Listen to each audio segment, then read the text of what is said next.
Bismillahirrahmanirrahim. Assalamualaikum warahmatullahi wabarakatuh. Perkenalkan, saya Fahri Hasan. Saya Ketua QC, saya seorang guru.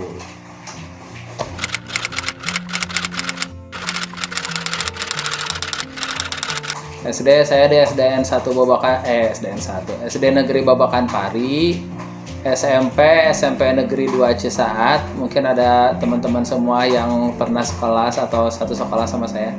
Dan lanjut SMA, saya SMA-nya di SMK Terpadu 1 Yaspida. Saya jurusan listrik, teknik listrik, dan melanjutkan kuliah di Universitas Al-Musdariyah Bandung. Alhamdulillah lulus kemarin tahun 2018, jadi udah sarjana, udah S1. Jurusan apa? Jurusan PAI, Pendidikan Tarbiyah Islam.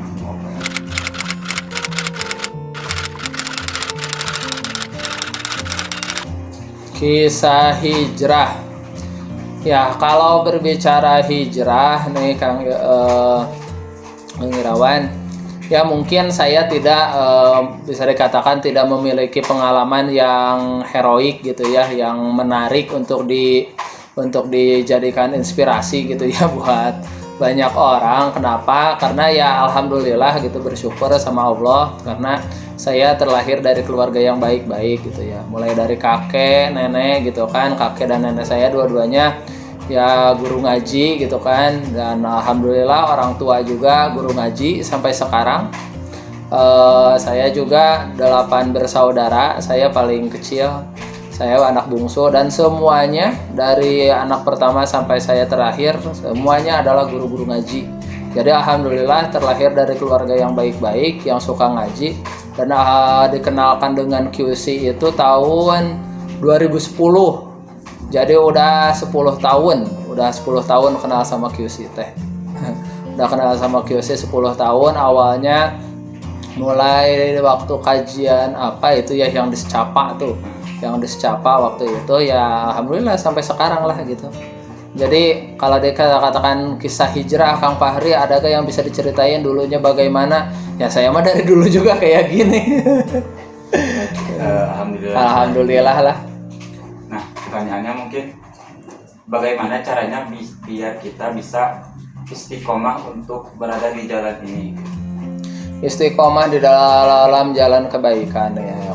Teman-teman semuanya, Kang Irawan juga, yang namanya istiqomah itu berat. Bahkan Rasulullah SAW sekalipun ketika mendapatkan amanah untuk istiqomah, perintah untuk istiqomah, maka beliau langsung beruban. Itu tandanya bahwa ya istiqomah itu sulit, bahkan untuk selevel Nabi sekalipun gitu ya. Bagaimana dengan kita jika ingin istiqomah? Nah, segala sesuatu itu akan terasa kuat jika dia bersama-sama gitu ya. Lidi kalau satu mudah kita patahkan, tapi kalau satu ikat maka akan susah gitu ya kita patahkannya. Nah, begitu pula untuk istiqomah di jalan kebaikan. Yang namanya istiqomah itu harus punya lingkungan, apalagi buat kita yang kadang imannya itu lagi naik, kadang imannya itu lagi di bawah rata-rata gitulah ya. Kenapa? Karena kalau keimanan itu di dalam hati sebenarnya nggak pernah turun. Iman di dalam hati itu nggak pernah turun, dan yang menjadikan ia turun itu adalah di amalnya gitu. Contoh misalkan kita mau Ramadan nih, tahu kan Ramadan itu bulan penuh kebaikan, harusnya tilawah berapa, punya targetan berapa gitu kan. Tapi pada kenyataannya misalkan siang-siang kita malah tidur, padahal kita juga tahu gitu kan, kita tuh tahu, sadar bahwa lebih baik ngaji daripada tidur misalkan, tapi kenyataannya kita lebih memilih tidur gitu kan. Ya jadi sebenarnya iman kita itu di dalam hatinya mah nggak turun, cuman ya di amalnya aja gitu kita turun. Nah, kalau meskipun alat ukur iman itu amal, tapi ya kalau lihat orang Islam gitu ya, orang yang beriman lagi jarang beribadah, lagi kurang semangat beribadahnya, ya bukan berarti keimanan dalam hatinya sedang turun. Ya mungkin ada sesuatu yang lain gitu ya di dalam dirinya, yang entah itu karena dia lagi sakit atau lagi lelah atau yang lainnya gitu.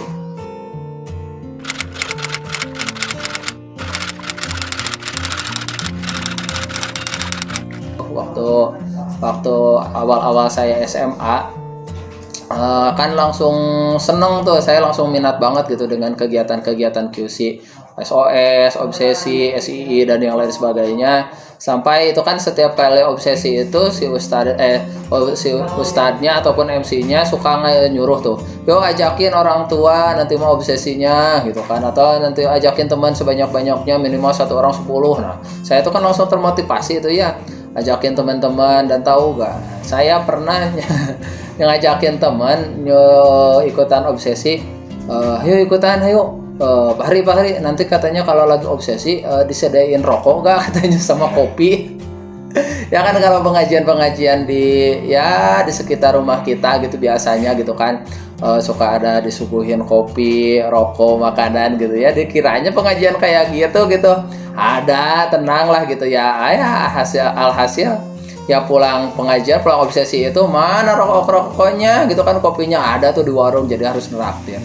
Dulu juga pernah sempat teman-teman sama saya diajakin waktu SMA itu, tapi kan Kang Fahri cenah ke sana itu harus waktu di pendopo tuh pengajiannya, kan harus naik angkot, harus ini harus itu segala macam. Akhirnya saya tiap obsesi, pernah 3 kali obsesi saya nyarter angkot buat pulang pergi, buat bayarin teman-teman supaya ikutan. Nah itu dari mana ya gitu, minta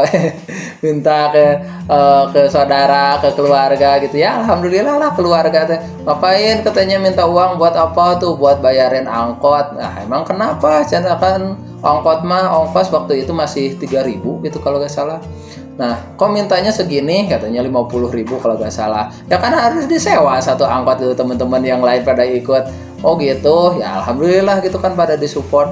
Sampai dulu itu kita ya QC mengenalkan saya dengan mentoring gitu kan. Kalau mentoring itu kan seminggu sekali ya, dan rata-rata kalau mentoring itu sore ya malam gitu kan. Dari rumah saya kan dulu nggak ada angkot sebelum pindah sekarang gitu kan, nggak ada angkot, jadi harus naik ojek. Sampai kakak itu waktu itu karena belum punya motor, kakak itu supaya saya rajin mentoring gitu ya, setiap mentoring diongkosin itu. Waktu itu masih 15.000 lah bisa pulang pergi itu 15.000. Kalau sekarang wah harus 60.000 kalau ke rumah saya naik ojek.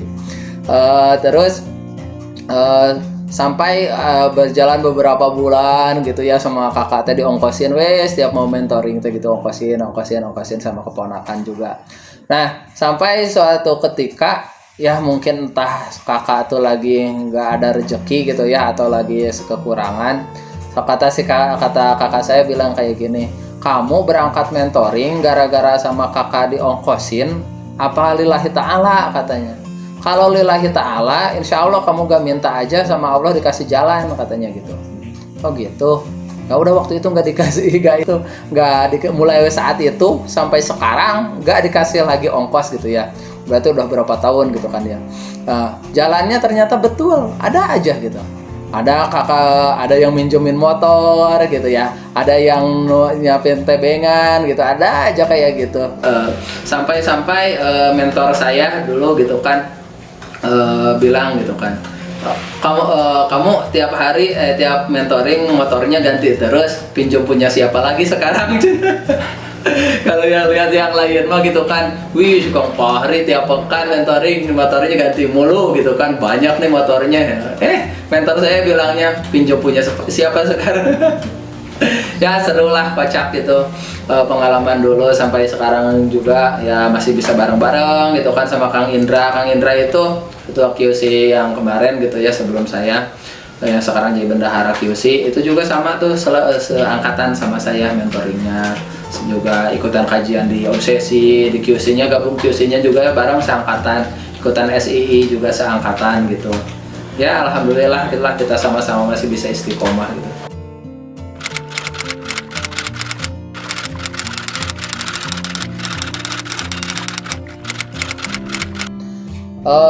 Nasihat dari orang tua saya ke semua anak semuanya sama. Orang tua saya suka bilang kayak gini, dari keluarga kita itu dari kakek nenek juga guru ngaji, artinya suka ngaji gitu kan ya, makanya jadi guru ngaji, makanya suka ngaji. Masa anak cucunya juga nggak bisa ngaji gitu kan, nggak bisa ngajar ngaji. Nah itu tuh nasihat yang membekas gitu ya dalam saya, dalam diri saya gitu kan. Banyak sebenarnya mah gitu kan nasihat-nasihat yang lain, tapi yang membuat saya bertahan itu salah satunya nasihat yang itu gitu. Itu dari bapak, dari umi juga kayak gitu. Berikutnya dari kakak gitu kan. Ada kakak saya ada 7. Salah satu kakak saya yang dari yang 7 itu pernah bilang gini, kamu katanya dari kakak pertama sampai kakak yang terakhir gitu ya, yang ke-7 semuanya rajin ngaji, rajin pengajian, bisa ngaji, ngapal Quran, hadir pengajian, aktif kajian dan yang lainnya. Kamu kalau nanti di akhirat masuk surga, mau gabung mau surga sama siapa gitu. Kalau mau sesurga sama kita nih, keluarga yang ini sekarang gitu kan, ya ikutin katanya. Umi bapak ngajar ngaji, kamu juga harus ngajar ngaji. Keluarga pada ngapal Al-Quran, kamu juga harus pada ngapal Al-Quran. Kakak-kakak pada mentoring, kamu juga harus mentoring. Biar apa? Biar nanti di surga itu kita juga bareng-bareng gitu katanya. Oh gitu ya. Ya alhamdulillah lah jadi sampai sekarang. Jadi saya tuh ya motivasinya salah satunya itulah. Ya Allah, kenapa saya ingin tetap bertahan di sini gitu ya? Karena ya dari dulu juga gitu keluarga itu mulai dari bapak, umi gitu kan, dari kakak pertama sampai terakhir semuanya guru ngaji, semuanya mentoring gitu kan, semua aktif pengajian. Dan saya juga ya kalau masuk surga ingin bareng-bareng lagi gitu dengan keluarga saya. Jika sekiranya nanti teh masuk surga ya bareng-bareng, apa yang ingin dikatakan ke keluarga tersebut? Terima kasih.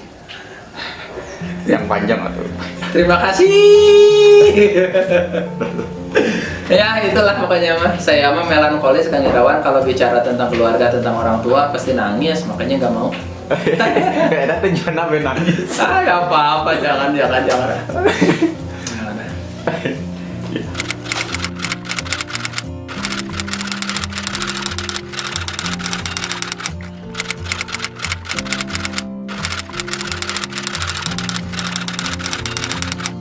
Ya, teman-teman semuanya mengingatkan, mungkin sebenarnya ya semuanya juga udah pada tahu, udah sering lah ya setiap ustadz menceritakan ini. Ramadan itu bulan barokah, segala sesuatu, segala kebaikan dilipat gandakan. Dan juga bulannya amal. Banyak sekali amal ibadah yang bisa kita lakukan hanya di bulan Ramadan gitu ya. Ada salat tarawih gitu kan, ada puasa, ada apalagi itu, ada nuzulul Quran gitu kan. Kalau yang lainnya ibadah-ibadah yang lainnya gitu kan di hari-hari lain bisa gitu kan, tapi ada yang khusus di bulan Ramadan itu. Dan setiap bulan Ramadan, ibadah di bulan Ramadan pasti dilipat gandakan. Nah, bagaimana dengan kondisi kita di pandemi Covid Corona ini?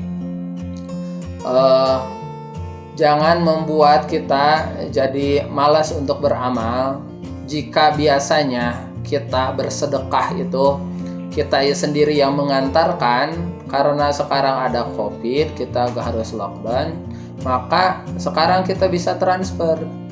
Orang tua jauh transfer, ada atau kan keluarga misalkan orang tua nggak punya ATM, titip ke keluarga yang dekat, titip ke saudara yang dekat, transfer. Kalau misalkan pengen pengajian di luar nggak bisa, ya kita banyak tuh kan sekarang tuh ceramah-ceramah ustadz gitu kan di YouTube dan yang lainnya.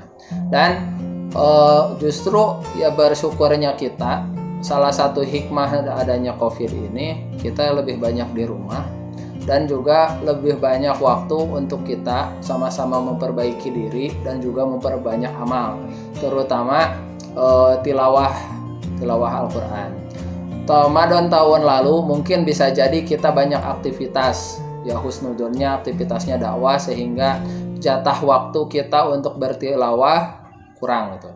Maka karena bulan Ramadan tahun ini bisa jadi kita banyak di rumah, maka manfaatkan waktu itu untuk di rumah kita tilawah.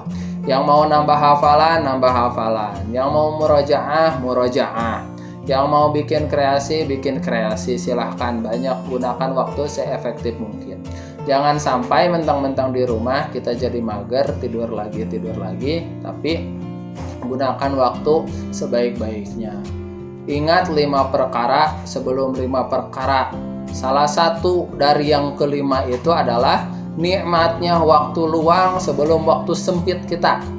Jangan sampai kita nunggu ajal, nunggu musibah, nunggu azab, baru kita ingat untuk beramal. Tapi mumpung sekarang kita diberikan waktu yang luang gitu ya, bisa di rumah aja. Nah, kita bisa melakukan apa yang kita cita-citakan dulu. Ya Allah, cita-cita aku pengen jadi hafiz misalkan. Ya lakukan sekarang, mumpung punya waktu luar. Karena kalau udah di luar, gabung sama teman-teman, apalagi temennya yang jarang ngaji gitu ya, yang bukan penghafal Al-Quran, ya bisa jadi motivasi niatan-niatan itu tuh hanya sebatas niat saja gitu. Ya itu saja mungkin teman-teman semuanya. Mohon doa juga buat saya pribadi, buat keluarga saya, dan juga buat QC semuanya. Semoga kita tetap sama-sama bisa istiqomah, saling mendoakan yang terbaik untuk kita semuanya, khususnya di bulan Ramadan yang akan datang. Saya pribadi, keluarga, dan juga mewakili teman-teman dari QC mengucapkan marhaban ya Ramadan, marhaban ya Syahrul Syam. Mohon maaf yang sebesar-besarnya jika kami dari QC belum bisa memberikan apa yang terbaik gitu kan, yang teman-teman butuhkan. Insya Allah QC selalu memperbaiki diri dan juga senantiasa menerima masukan dari teman-teman semuanya. Terima kasih teman-teman semuanya. Assalamualaikum warahmatullahi wabarakatuh.